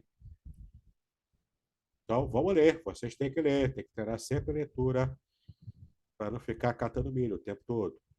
Marcos, quer perguntar? Não. Beleza. Então, se não vai falar, fecha o microfone. Tá? Falou que era Ó, para falar aí. qualquer coisa eu fecho aqui. Ó, aqui, ó. Comendo, tá? Comendo, verbo comendo. Como é que se lê aqui? Primeiro esse aqui de fora. Esse aqui primeiro. Vamos lá, lê aqui primeiro. E quero isso. O quê? Lê para mim aí, alguém? Abre o E microfone para quero. ler. Okil, okil, okil, tá bom? Aqui é a minha palavra, okil também, só que em vez de ser com rola vav, é só com rola, né? É a forma defectiva, a forma diminuída, defectiva, contracta. Tá legal? Para poupar espaço na época que escrever era caro. Né? Okil, tá bom? A segunda aqui, ó, tu comes ou tu comendo, né? Literalmente é tu comendo, né? Mas é tu comes, né? O verbo conjugado aqui. Como é que se lê aqui, ó? Aqui, ó, vou botar aqui. Lembra? Aqui não saiu sem o rola. Então, imagina que tem um ponto aqui, o rola, tá bom? Deixa eu botar aqui para não confundir muito, né? Então, tem aqui o rola, aqui, ó. O rola. Tá muito pequeno, né? Tem que aumentar. Ver se eu consigo aumentar o tamanho, não sei se dá. Deixa eu ver aqui. Não dá nem para chegar. Aqui acho que vai ficar grande. Deixa eu ver. Aqui fica um pouco maior. Vamos lá. Ok. Tá vendo? Tá aí, ok. Aqui não é o quilo, é outra palavra. Vai lá, tu comes ou estou comendo? O que está escrito aí? E quero, isso? Eu quero, Aquele é aqui, na verdade, aqui era para ser separado, porque aqui é o pronome, né? É o eu pessoal. quero, eu quero Aquele, Ator. atar. atá. Aquele, atá. Porque o atá é tu. E aquele é o verbo comer, tá? Muito bem, deixa eu apagar aqui e voltar lá para o nosso esquema. Espera aí, só um segundo. Alright, ok. Agora deixa eu voltar aqui. Beleza. Então, aquele, atá, né? Vendo, verbo ver. Como é que é? Roer, Roer. Não é? Eu já falei lá na aula também. Roer. Que quando vira substantivo é o verbo roer. Quando é substantivo é profeta vidente. É o profeta que vê. Tá bom? Porque roer é o verbo ver. Vocês que ficam vendo aí anjo de fogo, varão aí, né? É roer. Tá? Aqui, ó. Vendo com o particípio de vir, né? Então, o primeiro aqui, ó. Que palavra é essa? O que está escrito aqui? Bah, né? É vindo. Ou também a forma feminina, né?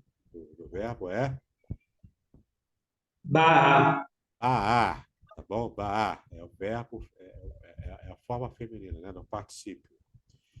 O particípio de ro, o. ro, O é o verbo vir, tá bom? Muito é o advérbio, é muito. Esse aqui é o rola que devia estar aqui no final do Aleph, né? Mas acabou aparecendo antes. Que meu, palavra é essa? Meô. eu, Meut.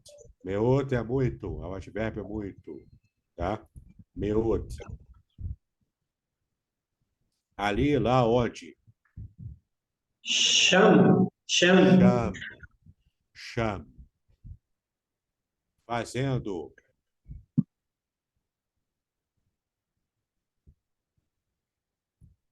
Fazendo. Yoshem, Não. Fazendo. Oxeô. Você. Aqui é sim. Sim. Você. É igual a mineira falando você, né? Você. Lugar. maquino, Não. não, Aqui não é aí, não, cara. Rola Vave. com, Macom. Macom. Macom. Quase Macron, né? O presidente da França lá. Aqui, falou, discursou.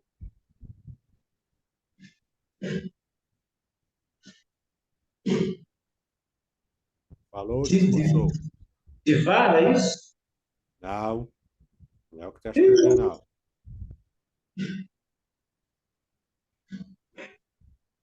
Ribeiro. Qual que é? Diz aí.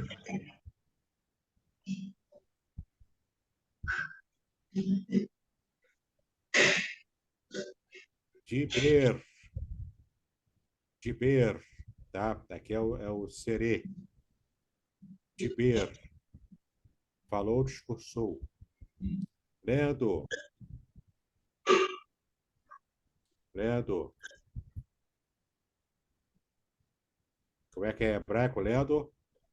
Corre. Corê. Nele ou com ele? Bo. Boa. Pô, aí é mole, né, cara? Conseguir ler boa é brincadeira, hein?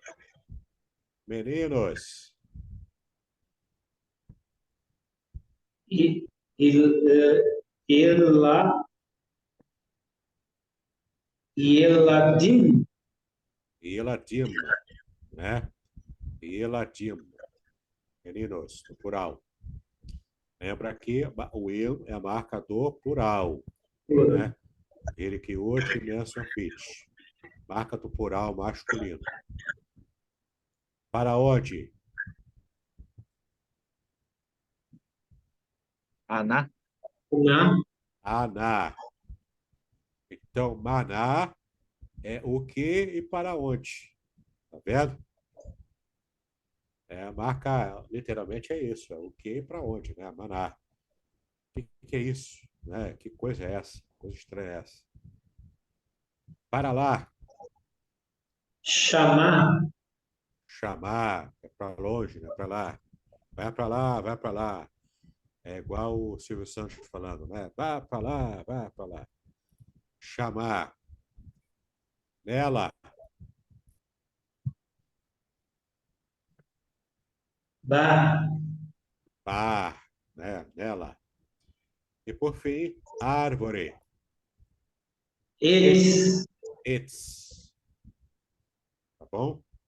Esse é o nosso vocabulário para você memorizar, né? Decorar, memorizar. Tá aí, tá bom? Naturalmente, vai dar 9 horas, já tá bom, né? A gente vai passar o exercício para a aula que vem, para você fazer em casa. Tem que me enviar. Se não enviar, já era, não leva ponto, tá? A letra A, para traduzir, então tem frases pequenas em hebraico, você vai traduzir, tá? Mas. São frases simples, né? Pequenas, né? Todos agora usando os pronomes, né? Tanto o interrogativo quanto o relativo, em suas várias formas aqui. Também o demonstrativo aparece também, tá? Letra B, verter para o hebraico. Você vai fazer um caderno aí, né? Porque aqui não tem espaço. Aqui já acabou, já entra para a próxima lição. Então, no caderno, você vai escrever em hebraico, tá? Você vê a frase em português, passa para o hebraico. E a letra A é do hebraico para o português, é a tradução. Então, você vai usar esse espaço aqui, ou pode usar o caderno também, você faz o que achar melhor, né? Lembrando que quando escreve em hebraico no caderno, tem que pular a linha, tá?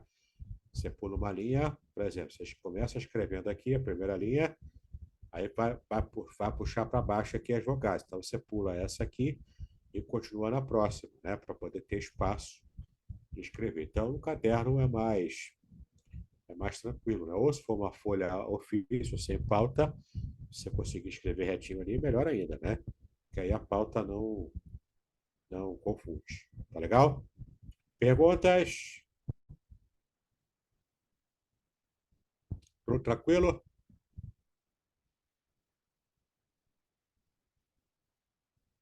Beleza? Então tá bom. Se Tranquilo. tá tranquilo, tá Sapurra tudo Tov. bem. Peraí, deixa eu só. Não sai não, deixa eu só ver quem tá aí, né? Tirar aqui o pino. Marcar aqui a presença de quem tá aí. Vamos ver aqui, ó. Marcos Alves está presente. Kátia Flávia Martins está presente. Wander Ribeiro está presente, o Wandercat. Hermerson Ciâncio está presente.